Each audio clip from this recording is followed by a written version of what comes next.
Well. Estamos online, Wilker. Podes voltar à tua câmara. Alô a todas e a todos, boa noite. Um abraço bem forte. O Facebook está a transmitir para todo mundo que o Vítor Hugo Mendes está online. Sim, senhor, estou a ver aqui no meu retorno. Está tudo perfeito, Wilker. Perfeito. Olha, amigas e amigos, muito boa noite. Uma surpresa, talvez, porque o Vítor Hugo Mendes faz poucas lives, mas podem ficar descansados que a partir de hoje vamos passar a ter muitas lives, quase todos os dias, à noite, a esta altura, para analisarmos vários assuntos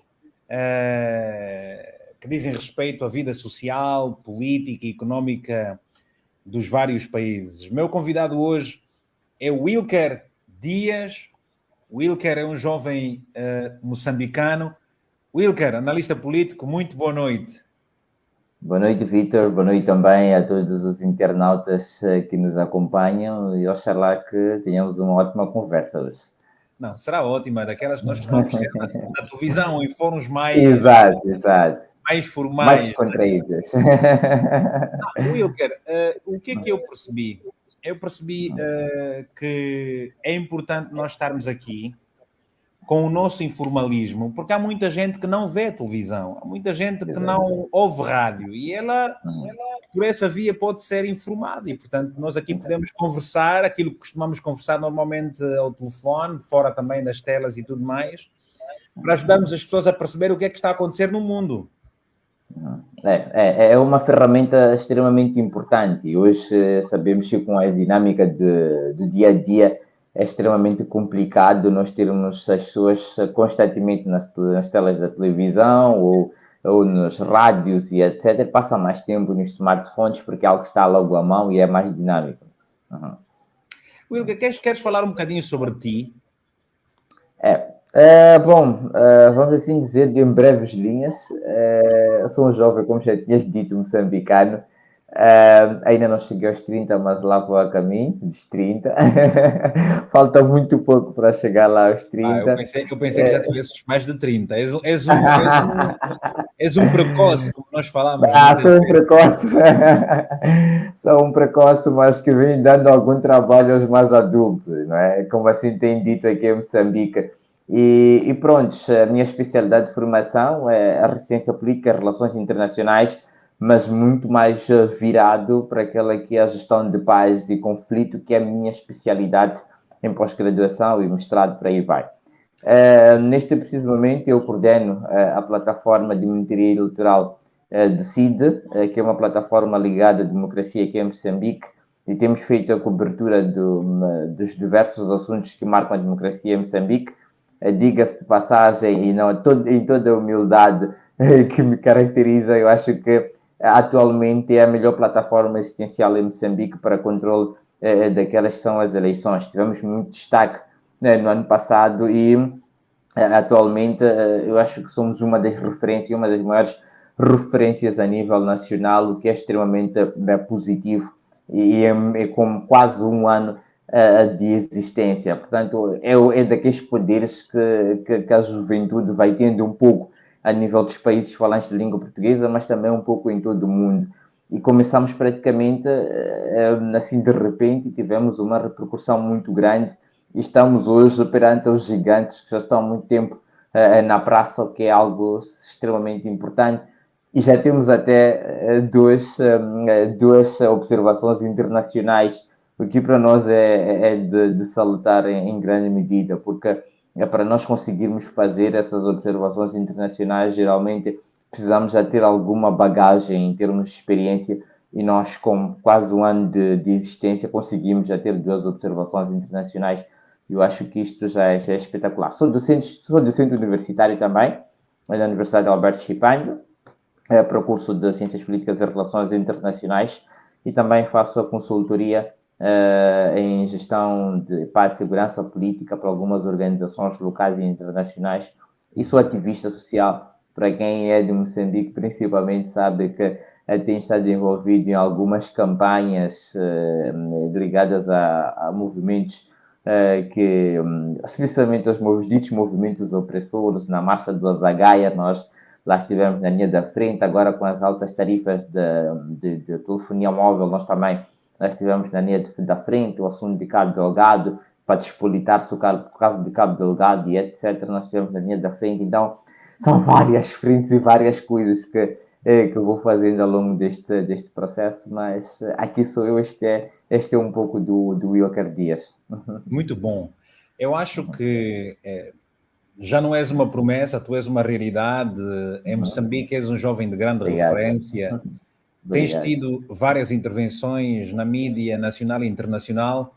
Isso te deixa, de certo modo, vaidoso? Já começas a pensar em ser candidato a deputado um dia desses? Eu acho que o meu maior sonho, como eu sempre digo, é ser presidente da República.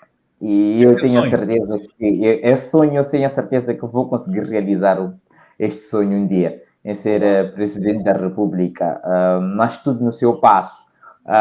Eu sei que geralmente quando nós estamos nos holofotes do mundo e principalmente com as câmeras e etc., nós acabamos nos vislumbrando muito com diversas coisas e acabamos perdendo um pouco aquele que é o foco. E é uma das coisas que eu sempre rezo diariamente, que é não perder aquela que é a minha essência.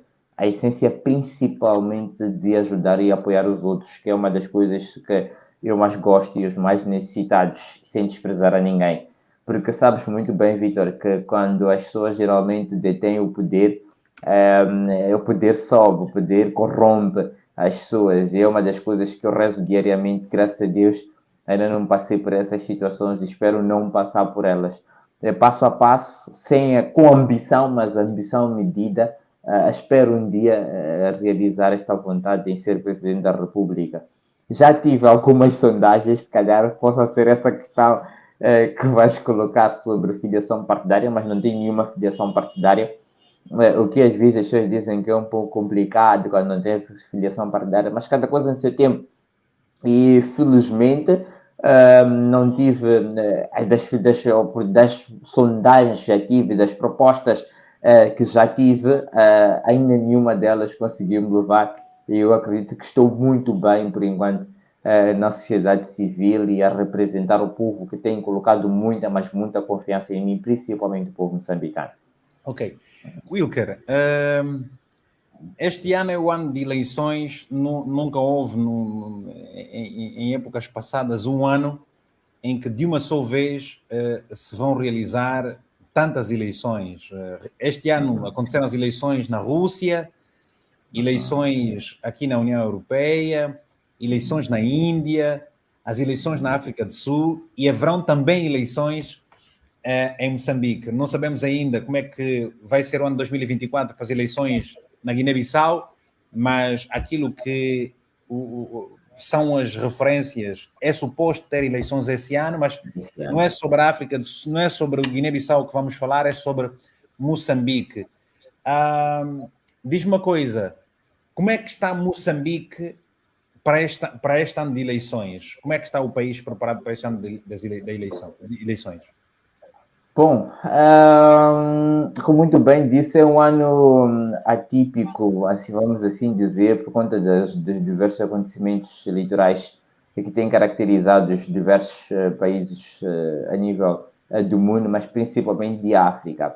Não é sobre elas que vamos falar sobre Moçambique, mas tem, de certa forma, algum efeito nessas eleições que vão ocorrendo nos outros cantos. Nós, como eu já disse, eu estive no Senegal a fazer a observação das eleições. Eu estive recentemente na África do Sul também a fazer a cobertura das eleições.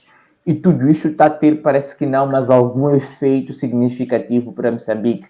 O que é que se tem, de certa forma, reforçado um pouco a ideia de que se Moçambique tivesse uma oposição muito mais forte, acredito que a uma altura dessas as coisas estariam estremecidas. E nós entramos para este presente ano, depois de termos tido eleições muito complicadas no ano passado, em que nós tivemos na primeira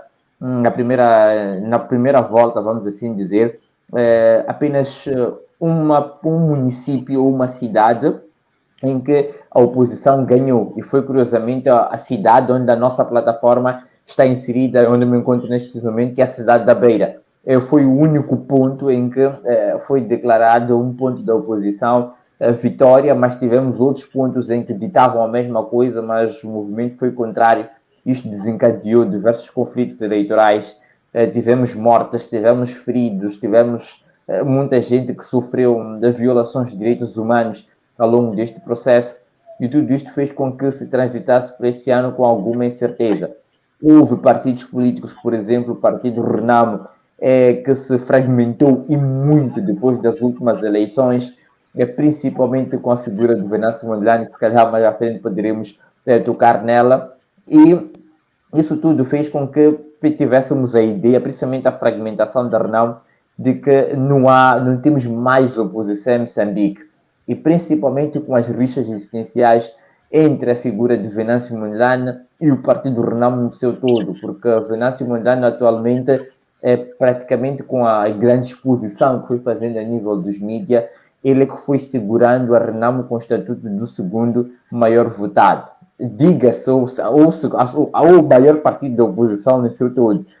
Queira-se como não, mas esta é a mais pura verdade existencial. E tudo com as rixas ou as confusões internas, isto acabou praticamente colocando o povo moçambicano a questionar qual seria a melhor alternativa para a votação. Por isso, quando se escolheu, por exemplo, a figura do Daniel Chapo, que é o candidato para o partido Frelimo, as pessoas automaticamente diziam até que o Daniel Chapo nem precisava fazer eleições, era só irmos direto, não gastar dinheiro, pegar o dinheiro, colocar para alocação de escolas e etc., porque já sabia-se de antemão quem iria vencer. Mas agora nós já temos uma mudança significativa aqui em Moçambique, com esta entrada, esta saída primeiro do Venâncio Mondlane para a formação de uma coligação, e isto tudo vai começar já a agudizar ou a aquecer um pouco aquele que é o cenário político aqui em Moçambique.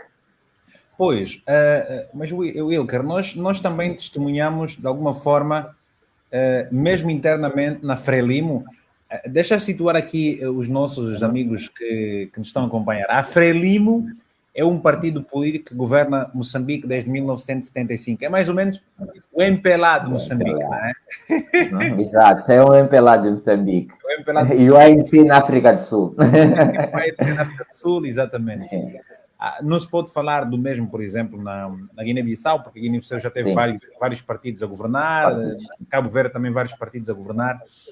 Wilker, mas nós vimos também que na própria Frelimo, também o recente congresso, que demorou muito para acontecer, para eleger o novo cabeça de lista e a presidência da República, também houve ali muito trumuno. Como é que a Frelimo também está a abrir-se? Não, eu acho que a Frelimo está a escapar-se muito pelo fato da confusão da oposição ser mais interessante ao povo do que ao do próprio partido. Porque as pessoas olham para a oposição, neste caso, como uma alternativa para o Partido Frelimo, tanto que não estão muito preocupados com eles. Mas se formos olhar, o Partido Frelimo também não está lá de muita boa saúde, não. Esta escolha, demora na escolha dos candidatos, a questão da monopolização, a dita falta de democracia, o espírito autoritarista que nós verificamos a nível governativo, também passou um pouco para aquilo que é a própria estrutura interna do Partido Frelimo, que este assunto da sucessão do Presidente da República foi arrastado, vamos assim dizer, com a barriga por muito tempo e teve as consequências que teve. Tivemos dentro do Partido Frelimo, que é o partido que governa Moçambique, discussões internas para que se pudesse levantar este assunto. Eu acredito que muitos acompanharam da história do elefante branco. Existe um grande elefante, aliás, nesta sala, quando houve a reunião da CLIN dos combatentes para se abordar o assunto da sucessão do Filipe Nyusi, etc. Então, houve muito barulho, muito alarido, e as coisas não estão muito bem dentro do partido. Isso que se diga. E que se nós tivéssemos uma oposição forte, acredito que poderia até não arrancar o poder ao Partido Frelimo, mas queria abanar e encostar as cordas, e isto iria, como aconteceu em Angola, por exemplo, como aconteceu agora recentemente na África do Sul, nós teríamos estas condições. É só nós vermos, por exemplo, na província da Zambésia, houve um barulho porque não querem um candidato que se escolheu para ser governador a nível da província da Zambésia. Ninguém queria ele, mas houve mexidas ali internas, fez-se todo o trabalho com vista a tentar colocar-se lá ao mais alto nível. Quase todas as províncias está assim a reclamações constantes internas, e tudo isto vai demonstrando que as coisas não estão nada bem dentro do partido que está no poder neste preciso momento. Mas a alternativa maior para as pessoas é mesmo a oposição, por isso é que praticamente estão nem aí para aquilo que vai ocorrer dentro do Partido Frelimo, mas não está de boa saúde, não. Agora, vamos falar um bocadinho desta figura de Chapo, o homem forte que foi indicado, foi escolhido através do Congresso para concorrer às próximas eleições e, ganhando, tornar-se o próximo presidente de Moçambique. Quais são as tuas expectativas? Bom, eu quero começar um pouco por conta desta questão que é da eleição. Esta é uma conversa muito mais descontraída, nunca cheguei a tocar neste assunto a nível dos mídias, mas hoje vou tocar aqui exclusivo.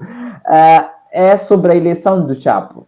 Nós tínhamos praticamente 3 candidatos, que era o Chapo, era o Roque Silva e mais um outro que já me fugia à mente, em termos foram escolhidos, selecionados para a comissão política.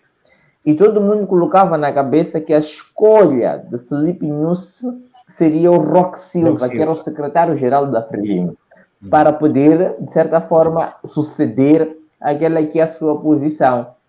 E todo mundo ficou nesta, e todo mundo praticamente esqueceu-se que isso poderia ser uma jogada política. Eu vou falar naquela que é a teoria que eu acredito, em que nós temos 3 candidatos. O Chapo sempre foi amigo conhecido do Nyusi, que se diga.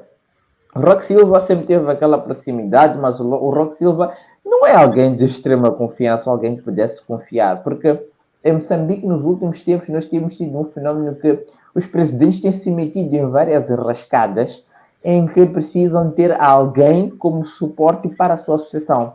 Como, por exemplo, não houve quando foi o caso do antigo presidente Guebuza, em que o seu filho foi detido, está detido até hoje, implicado no caso das dívidas ocultas. O Guebuza, se calhar, pensou que o Filipe Nyusi fosse defender ou proteger a sua família, mas não foi isso que aconteceu. Foi completamente o contrário. E nós já sabemos hoje que há várias coisas que estão a acontecer dentro de Moçambique em que depois poderá ter alguma repercussão política em caso de saída do próprio Presidente da República.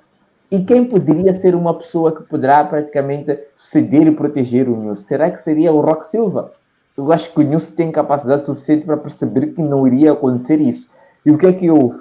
Colocou-se ali o Roque Silva em frente, vai-se colocar a figura de Chapo ali no meio, que já tem uma experiência como governador e administrador, e é uma figura um pouco tímida, entre aspas, e vamos colocar de um outro lado uma figura que é pouco conhecida, é mais uma pessoa de negócios. E nessas 3 figuras, quem iria escolher? Quem o povo iria escolher? O povo da Frelimo, neste caso, iria escolher. Irá escolher o Roque Silva? Claramente que não, porque todo mundo detesta o Roque Silva ali dentro. Irá escolher um businessman? Claramente que não. Irão dizer que, olha, isso vai vender também o nosso partido e outras coisas. Então, preferível escolher aquela que é a figura do Daniel Chapo, que está ali, a figura central. Então, esta figura, para mim, foi muito bem trabalhada, muito bem cozinhada, e o Roque Silva, na minha ótica, foi usado sem se aperceber que estaria praticamente a ser usado como um escudo para poder fazer com que a figura do Daniel Chapo sobressaísse em detrimento das outras.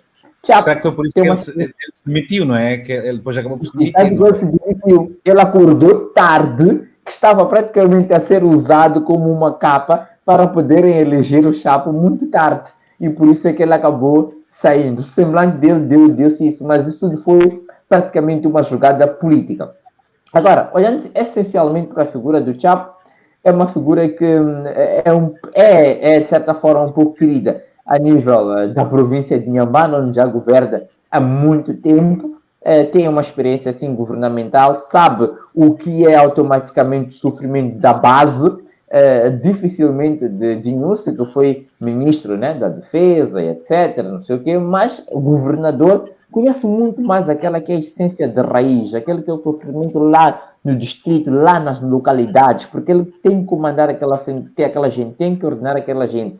Então não há muitas coisas assim contra o Daniel Chapo, pelo contrário, há um papel de mais competência até para aqueles que têm trabalhado com ele, principalmente alguns órgãos diplomáticos que têm uma ligação com ele, têm feito bons comentários relativamente à figura dele, e a ver, vamos se esta experiência que ele teve ao longo deste processo vai servir de alguma coisa, porque até ele pode ter boa vontade, mas se o partido também não quiser com que ele trabalhe, eu acho que isso também vai trazer alguma implicação significativa.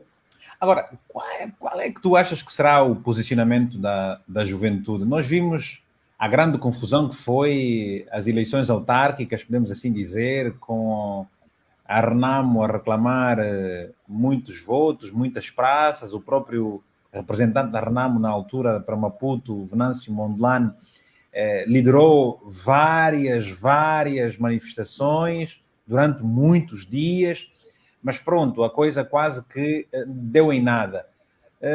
Venâncio tentou chegar à liderança da Renamo, mas foi excluído numa situação em que deixou muita gente perplexa, mas acabou por se juntar a uma outra filiação partidária e agora vai concorrer. Qual é que tu achas que são as expectativas dos cidadãos e a confiança que têm na própria Comissão Nacional de Eleições de Moçambique? Bom, nós como plataforma de CID, nós temos feito estudos mensais desde janeiro sobre o nível de confiança nos órgãos eleitorais e por aí vai. E digo-te que em todas as províncias que nós já fizemos esta monitoria, a média tem sido de 94% a 97% de desconfiança dos órgãos eleitorais em Moçambique. Os órgãos eleitorais em Moçambique não estão praticamente naquela que é a órbita de confiança por questões partidárias. Há muito cunho partidário naquela que é a estrutura funcional da CNE. A CNE é praticamente partidária, só para explicar um pouco aos nossos internautas como é que funciona a Comissão Nacional de Eleições cá, funciona pelo sistema de representatividade. Ou seja, nós temos delegados de partidos políticos em que aquele partido político que tem maioria no parlamento moçambicano tem o maior número de delegados. E em caso, por exemplo, de validação do resultado de eleições, este partido automaticamente está em alguma vantagem. Temos também o segundo partido, o terceiro partido, que vai diminuindo a quota de presença de acordo com o número de assentos que tem na Assembleia da República. E depois temos o presidente da CNE e temos, por fim, o representante da sociedade civil, e todos esses têm direito a voto. E automaticamente quem vence, na maior parte, é quem tem a maioria dos votos, que é, neste caso, o partido no poder. Pois, percebendo este cenário, há essa desconfiança por conta da formatação da própria Comissão Nacional de Eleições. Aliás, essa desconfiança também acontece muito em Angola, que também acontece muito na própria Guiné-Bissau. Achas que, em função dos últimos acontecimentos eleitorais, sobretudo na África do Sul, e a forma como os jovens se posicionaram anteriormente, e o Mondlane já disse que antes ele não conseguiu fazer nada porque ele não era o chefe, mas agora ele era o chefe. Achas que isso não vai, de alguma forma, preocupar as lideranças políticas em tudo fazer para que haja um processo mais transparente, mais livre, mais justo, e evitar com que no final uma das partes não aceite o resultado e possa por aí o povo levantar-se, criar alguma instabilidade no país? Não tens esse receio? Não, eu acho que primeiro será muito complicado, por um motivo muito simples. Nós temos a própria estrutura que eu estava a dizer da CNE. Automaticamente quem manda na CNE, se formos a fazer em breves linhas, é o partido que está no poder, porque ele detém a maioria, e isto é visível aos olhos de todos. E as questões das irregularidades que não são resolvidas a nível a nível global, vamos assim dizer que isto também é mais ou menos um daqueles prenúncios que as pessoas estão a acumular, parece que não, mas está a seguir como uma bomba relógio. Porque o Exatamente. nível de transparência que nós assistimos na África do Sul, a título de exemplo, já desperta um pouco as mentes de que é possível. Vitor, eu estive lá, eu vi a estrutura funcional das eleições na África do Sul e aquilo deu para perceber que o que acontece em Moçambique é uma desorganização organizada. É uma desorganização organizada porque é para beneficiar alguns. Por isso é que nós temos todo este processo de criação. Vamos a um outro ponto aqui que é um elemento muito importante, que é mesmo os partidos políticos da oposição. Os partidos políticos da oposição, alguns deles, alguns políticos, como o Venâncio Mondlane, que conseguem arrastar uma maior massa da juventude atualmente, isso também está a contribuir ou vai contribuir para que muito futuramente as pessoas possam se rebelar contra as instituições estatais ou até mesmo contra os órgãos eleitorais existenciais. Isso por quê? Porque o Venâncio está a trazer uma outra abordagem em termos políticos no país. Fora a abordagem em termos políticos no país, eu olho para o Venâncio como aquela pessoa que poderá até não governar o país, mas vai abrir o caminho para a próxima geração que há de vir e vai mudar as coisas. Isso aí podes ter a certeza, porque as pessoas vão abrindo os olhos, as pessoas estão a despertar, as pessoas estão a perceber mais sobre os seus direitos e a polícia, por mais que tente que apertar, um dia isto vai ter consequências muito, mas muito negativas. Não achas que, com base nesses sinais, seria pertinente e cauteloso da parte das autoridades políticas em abrirem-se mais para o diálogo, em criarem instituições em que o equilíbrio esteja presente para se evitar todo este tipo de situações que podem vir a acontecer em função das expectativas dos cidadãos serem gouradas, sendo que nesta altura eles vão demonstrando também, como tu disseste, estarem inflamados e tudo isso pode ser uma bomba relógio e amanhã as ruas serem invadidas pelas pessoas pela descrença que têm das instituições. Não acha que era cauteloso essas pessoas dialogarem, criarem-se aí, devolver às instituições alguma confiança? Seria muito importante, mas infelizmente nós temos dois fatores, que é o espírito de diálogo por parte dessas instituições. Essas instituições geralmente pouco se abrem para dialogar sobre as grandes problemáticas existenciais aqui em Moçambique, e principalmente quando se trata do povo. As instituições aqui não escutam o povo. Nós verificamos, a título de exemplo, nas últimas eleições municipais, na Matola, em que, por exemplo, o partido Renamo contestava os resultados. Foi ao tribunal, o tribunal mandou recontar os votos.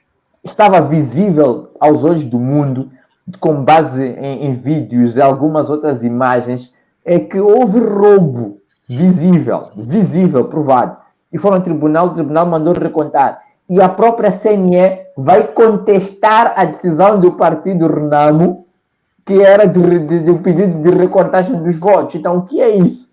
É praticamente uma daquelas aberrações que nós vamos assistindo e demonstra que a CNE não está para o povo, porque se é, de certa forma, para se trazer uma verdade, deveria ser automaticamente verificar mas o trabalho que as diferentes ONGs têm feito, o exercício de cidadania que alguns cidadãos fazem, este exercício que nós estamos a ter aqui agora, tudo isso não achas que vai contribuir para consciencializar quem de facto está nessas instituições, que também começa a ficar em causa a sua própria credibilidade, a sua imagem? Portanto, o partido, apesar com todo este poder, também não começa a olhar para que começa a ficar desgastado por conta daquilo que tu disseste, batota, visível, essas coisas todas. Não achas que poderão cair poderá pesar a consciência assim, vamos criar aqui umas condições de democracia? Já está mesmo a acontecer isso, Vitor. Já está a acontecer isso. Alguns desses organismos já estão a abrir os olhos, porque a pressão é tão grande que alguns deles já vão se reinventando. Eu vou dar a título de exemplo, nas eleições passadas, nós usamos muito a internet, a plataforma, neste caso, de sítio, foi a plataforma mais digital. e as pessoas acabaram vendo o que é que estava a acontecer em termos eleitorais, e isso dinamizou muito a participação das pessoas nas eleições por conta das redes sociais. E as redes sociais hoje têm tido um efeito muito grande, Sobretudo tanto o que WhatsApp. mesmo a nível... Exatamente, principalmente o WhatsApp, o X, parece que não, o Twitter e o Facebook têm também um raio de abrangência muito grande. Isso vai trazendo algumas mudanças significativas. Tanto que o Partido Frelimo, por exemplo, nos últimos tempos, já tem mudado um pouco aquele que é o discurso. Já tem tido um pouco, não, nós vamos escolher candidatos mais jovens e etc. Porque é um discurso que vem a nível das redes sociais. Porque os jovens vão acabam afirmando que estamos Mas cansados. o problema, Wilker, achas que o problema tem a ver com a aposta em candidatos mais jovens ou, de facto, a criação de condições para que as estruturas governamentais possam elas exercer na plenitude a missão para as quais foram desenhadas? As duas coisas. Aposta na juventude e melhoria daquelas suas condições funcionais. Digo isto porque alguns, ou a maior parte, olha para a juventude hoje em dia como praticamente a salvação do país. Por um motivo muito simples. Hoje nós temos a questão da globalização. Eu gosto muito de sempre abordar isto. É a questão da globalização. E geralmente quem tem estado a acompanhar mais as dinâmicas nesta vertente tem sido a juventude, em Moçambique em particular. E isto tem influenciado grandemente para que haja uma maior onda de contestação, porque as pessoas acabam vendo que é possível fazer muito. Mas aqueles que já estão lá dentro, os mais velhos, neste caso, têm tido a mentalidade muito mais centrada naqueles que são os ideais anteriores e não estão a conseguir acompanhar as dinâmicas. E esta falta de acompanhamento nas dinâmicas é que tem estado automaticamente a provocar algumas situações governacionais que eu acho que poderiam ser resolvidas logo a curto prazo. Há muita coisa que nós poderíamos ter feito, mas isso não está a acontecer no nosso país e eu acho que é por falta deste acompanhamento da dinâmica. Vou dar um exemplo muito simples só para fechar este trecho, que é o Ossufo Momad. O Ossufo Momad é uma daquelas figuras que está praticamente centrada naqueles ideais antigos, ligados à ala militar, e etc., tudo aquilo. E aquilo centra a ideia do Partido Renamo nos tempos e não se busca essencialmente aquilo que é feito na política atualmente. Mesmo o Partido Frelimo está também a tentar reinventar-se atualmente em tentar usar ainda mais as plataformas sociais, as plataformas digitais e etc., não sei o quê, com vista a tentar dinamizar ainda mais esta que é a influência da juventude. Porque sabe-se que através da juventude há automaticamente também uma maior dinâmica governacional. Gostava que me falasse um bocadinho do papel da imprensa em todo este processo moçambicano. Hoje por hoje discute-se muito a falta de responsabilidade de alguns jornalistas, a fraqueza dos órgãos de comunicação social, porque muitos deles são controlados pelo poder político e sofrem, por conta das suas vulnerabilidades, muita pressão. Eu gostava que falasse um bocadinho como é que é a imprensa moçambicana, como é que ela acompanha estas dinâmicas sociais nos últimos tempos. Bom, a imprensa moçambicana tem estado também a sofrer um pouco daquela que é a pressão popular, Vitor, em Moçambique. Eu digo isto por um motivo muito simples, porque se nós formos a fazer uma análise ao longo dos últimos 5 anos, no princípio desses últimos 5 anos, nós estávamos a ter uma imprensa que estava automaticamente a ser silenciada aos bocados. E esse silenciar-se aos bocados era estar mais junto ao partido no poder. E nos últimos tempos tem sido praticamente o contrário, porque as pessoas vão pressionando. Aquela imprensa que é mais em prol do poder do dia, não demonstra aquilo que de fato acontece nas ruas, automaticamente perde audiência. As pessoas falam na cara e etc. Nós verificamos, a título de exemplo, na marcha do Azagaia, havia uma das maiores redes de televisão, que não vou aqui mencionar, uma das maiores redes de televisão em Moçambique, em que nos últimos tempos tinha uma tendência mais pró-governamental. O carro e os jornalistas foram agredidos, atacados durante a marcha para saírem. Disseram, não queremos vocês a fazerem a cobertura daqui, saírem daqui e deixarem as outras televisões entrarem. Não, isto é para dizer que eles também têm estado a sofrer muita pressão e são automaticamente obrigados hoje em dia a olharem para aquilo que de fato está a acontecer com o povo. Embora seja um desafio, porque há ameaças, há perseguições, fora as perseguições que nós estamos a verificar. Verificamos, por exemplo, recentemente o caso da jornalista Sheila Wilson, que foi sequestrada pela polícia, etc. Equipamento da polícia, do equipamento da imprensa que é arrancado em frente à presença do porta-voz da polícia por supostos ladrões num carro e etc. Então, há muita coisa que vem acontecendo a tentar, de certa forma, calar a imprensa. Mas digo que a imprensa tem sido resiliente nos últimos tempos e mesmo com as confrontações e etc., tem automaticamente feito parte daquilo que é o seu trabalho. Wilker, qual é que achas que é o receio? Qual é que achas que é o medo? Tu não tens 30 anos, fazes uma abordagem igual à daquelas pessoas que eu conheço que têm 40, 50, 60, ou seja, do ponto de vista lógico, há equilíbrio, há consensos nos pontos em que defendes. Qual é que achas que acaba por ser o medo da classe política governante em Moçambique há 50 anos para que, de facto, seja uma classe política normal, que consiga colocar as diferentes instituições do Estado em prol daquilo que são os desígnios para os quais foram criados e correspondam às expectativas do povo, por exemplo? Decorrer as eleições na África do Sul, o órgão eleitoral independente que a África do Sul tem, atenção, disse que foram as eleições justas, livres, transparentes e que são uma prova de democracia do próprio país. Ora, qual é a dificuldade de Moçambique neste sentido? Qual é o medo da Frelimo no sentido de deixar as instituições livres e ao serviço da democracia? Se eles trabalham em prol da democracia, Vitor, eles não comem. Essa mentalidade. Se eles trabalham em prol da democracia, eles não comem. Por quê? Porque nós temos aquilo que a Frelimo, por exemplo, libertou o país.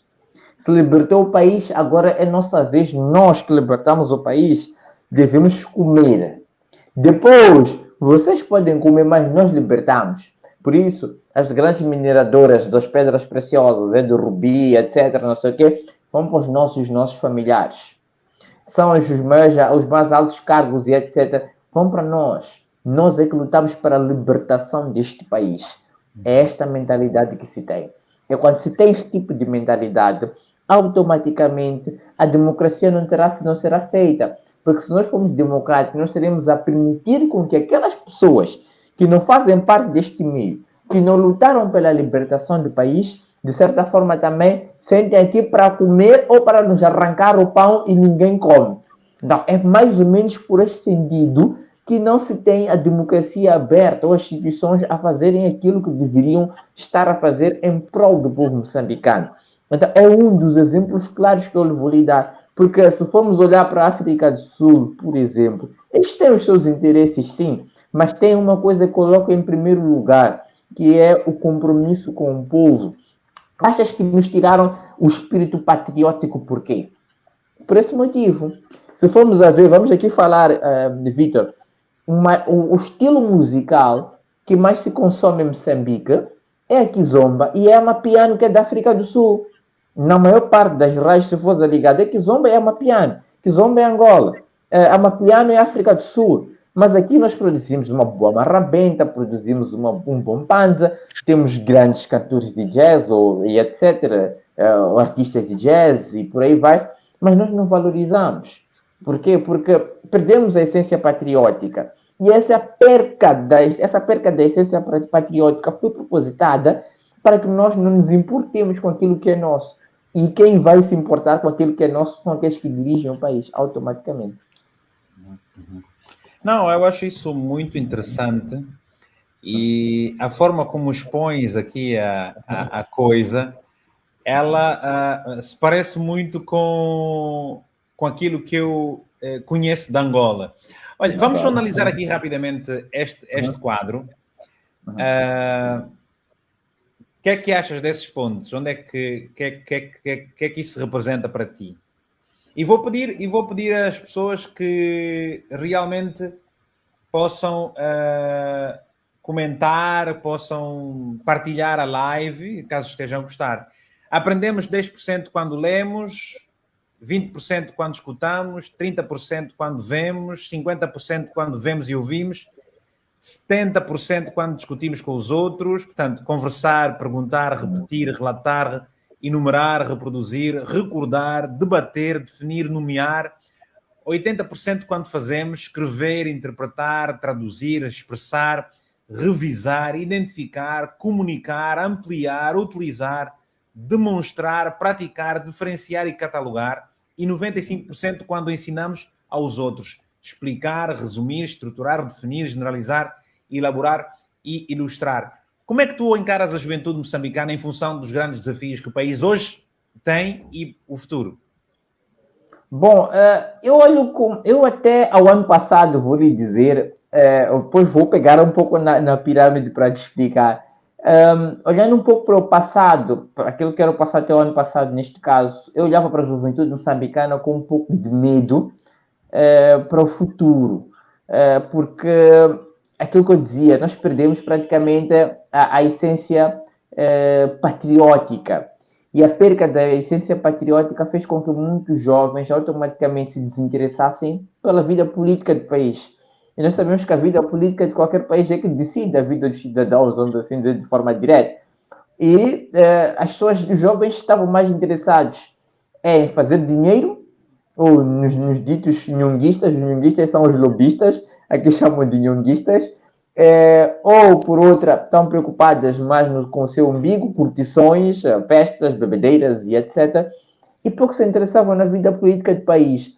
Mas com as redes sociais e a grande repercussão que aqueles jovens, os ativistas que nós temos aqui em Moçambique, parte deles foram fazendo a nível das redes sociais, e principalmente depois da marcha do Azagaia, que foi uma marcha despertadora, e daí nós criamos a dita geração de 18 de março, que foi o dia em que ocorreu essa marcha. As pessoas foram acordando, os jovens foram acordando e verificando que se nós não participarmos na vida política do país, automaticamente nós estaremos a hipotecar a nossa vida. E hoje olho com um pouco mais de otimismo. Pois, embora nós ainda tenhamos um e outro, eu acho que há uma maior percepção de que a juventude, neste caso, pode prometer alguma coisa. E olhando para a pirâmide, o que salvou parte dessa juventude foi praticamente a discussão, ou quando debatemos, neste caso, quando discutimos com os outros, debatemos, isto foi despertando muitas mentes, porque a partir dali, há quem já tinha a ideia centrada de que, para eu me dar bem no país, eu só posso me filiar a Frelimo. Muitos jovens já tinham essa ideia, eu só posso me filiar a Frelimo para dar bem. Mas eles foram percebendo, com a explicação que os outros foram dados, os debates nas redes sociais, que tu não precisa ser jovem de qualquer agremiação política para poder se dar bem na vida. Tu só precisas que o teu Estado ou o teu governo crie melhores condições para ti. E ele só vai criar melhores condições para ti através disso, isso, porque tu não vais ser infeliz estando num partido a pensar que vais ter algum sucesso. E depois disso, a leitura. A leitura nas redes sociais também foi um outro ponto que acabou despertando muito a mente dos jovens e acabou nos levando também para uma outra visualização, vamos assim dizer, a nível mundial. Então, tudo isto acabou trazendo um impacto muito grande a nível da juventude. E como está escrito aí, ou te sacrificas ou te sujeitas, é basicamente um dos nossos lemas que vamos arrastando para a juventude nos últimos tempos, que é alguém tem que se sacrificar para que os nossos filhos futuramente tenham melhores condições de vida. Como é que está hoje a juventude do ponto de vista desta própria condição? Relativamente à falta de emprego, relativamente à prostituição, nós sabemos que a África do Sul tem uma instabilidade muito grande, é um dos países mais inseguros. Quando se fala muito de Moçambique, Moçambique tem uma fama muito grande de país onde se raptam muitas pessoas. Também esse caso do HIV é muito alto. Como é que é Moçambique? Vamos olhar também para outras coisas boas, para além disso tudo. O que é que Moçambique tem de tão bom assim? Eu conheço aí aquela praia, como é que é o nome daquela praia que eu fui? Bilene. Bilene. Não, nós temos eu fui outro lado do Rio, ainda fui naquele barco grande que entravam os carros e levavam lá para o outro lado do Rio. A Catembe. A Catembe e tal, sim. Sim. Agora já tem uma ponte. Disseram que a ponte roubaram os fios e não sei o que só se passa no Não, rádio. era mentira, era tudo fake news. Ah, tá Era bem, tudo tá bem, fake tá bem. news. Não, Moçambique tem coisas muito boas. Fora esses aspectos políticos, nós temos a questão do turismo, que nos últimos tempos tem ganho uma dinâmica muito, mas muito grande. Fora o turismo, nós temos a gente que também é muito boa. Os raptos vão ocorrendo, vão acontecendo, geralmente, até vou dizer, como uma forma mais tendenciosa para os que professam a religião islâmica. Os ditos muçulmanos, os monhés, entre aspas, como aqui chamam, os indianos com a pele mais clara, que chamam de monhés. Então, é mais ou menos nesta comunidade que tem ocorrido mais esse tipo de situações. Agora, num outro ângulo, em termos globais, temos muitas coisas que são importantes a se ter em conta, uma gastronomia muito boa, sem sombra para dúvidas. Diversos pontos, não é só Bilene que tem Vilanculos, tens a ilha de Bazaruto, tens mesmo a província de Cabo Delgado, estando em Cabo Delgado, tens em Pemba, que é seguro, tens ótimas praias, a praia de Wimbe, tens a praia de Chuíba, vais descendo um pouco ao Parque Olha, Nacional de olha, Gorongosa, etc. essas maravilhas que estás a dizer, Moçambique tem mais de um aeroporto internacional, não é? Sim. Eu, Moçambique eu, quantos tem mais de aeroportos um. internacionais é que têm vocês aí em Moçambique? Nós temos em Maputo, temos na Beira, temos em Nampula, temos em Nacala, temos Cabo Delgado, em Pemba, também temos um aeroporto internacional, não sei se Intilman tem, mas temos volta de 7 aeroportos E esses, internacionais. é incrível, como olha, Moçambique tem muitas coisas, está muito avançada em relação a Angola, muitas coisas que eu sei. Angola tem um único aeroporto internacional, tudo bem que há um que denomina-se internacional, mas Sim, nunca recebeu nenhum avião internacional, sim. que é o de cabine de Benguela. Não há Bengala. frequência de voos internacionais praticamente. E Moçambique já mostraste que tem 5 aeroportos internacionais, pelo menos que são, e muitas rádios também, né? Muitas rádios Sim, tem. comunitárias, isso é uma coisa Tem assim. muitas rádios comunitárias, porque tem, fora as rádios comerciais existenciais, tem muitas rádios comunitárias por conta das diversas ONGs que têm estado a trabalhar aqui em Moçambique, perdão, e têm apostado na vertente comunitária das rádios, da comunicação em particular, como uma das formas de tirar as pessoas do desemprego. E por isso nós Ok. temos vários distritos, todos os distritos em Moçambique têm rádios comunitárias e etc. E todas essas são suportadas pelas diversas organizações não governamentais. É mesmo em Pemba, que nós temos, em Cabo Delgado, temos também diversas rádios. Então, uma das componentes muito importantes. E mesmo televisões, nós já estamos com muitas televisões cá em Moçambique. Pois, muitas televisões e isso. Olha, Wilker, eu te agradeço do fundo do coração por esta conversa muito descontraída, muito informal, mas foi séria.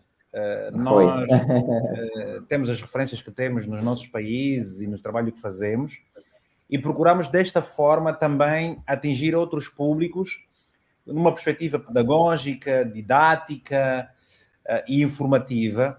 Um exercício que eu vou fazer contigo outras vezes, vamos analisar aqui de quando em quando temas da política moçambicana, mas vou trazer também cabo-verdianos, vou trazer também guineenses, vou trazer também santomenses, portugueses, para falar aqui sobre migração, para falar sobre assuntos diversos, porque eu acho que é importante aproveitarmos essas plataformas para comunicarmos e fica já o meu compromisso, estando 10, 100 ou 1000 pessoas, todas as semanas, pelo menos 2, 3 vezes por semana, eu vou estar aqui para comunicar com a vasta audiência no digital. Muito obrigado, Wilker. Muito obrigado, eu, Vitor, pelo convite. Eu faço votos de sucesso aí pela frente. Eu sei que é um dos melhores comunicadores que nós temos aqui a nível dos países falantes de língua portuguesa e parabenizo o seu trabalho acima de tudo. e espero estar aqui em Moçambique muito em breve. Nós já estamos a combinar tem que isso. estar juntos aí em Moçambique. Eu tenho vontade de ir a Sim, Moçambique sim. fazer uma. Eu já estive a fazer palestras em Moçambique em vários pontos e, Uhum. portanto, garanto-te já que quero muito ir a Moçambique fazer uma palestra. Podes ter certeza que sim.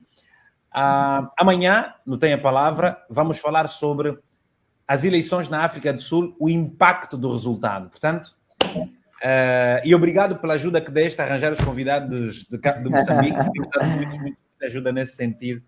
Um abraço bem forte. Estamos juntos e obrigado a todos que nos acompanharam e que gostaram deste exercício. A promessa de que é preciso fazer com o que temos e onde quer que estejamos. Portanto, estamos juntos. Um abraço, Wilker. Foi um prazer. Um abraço. Obrigado. Tchau. Tchau. Obrigado.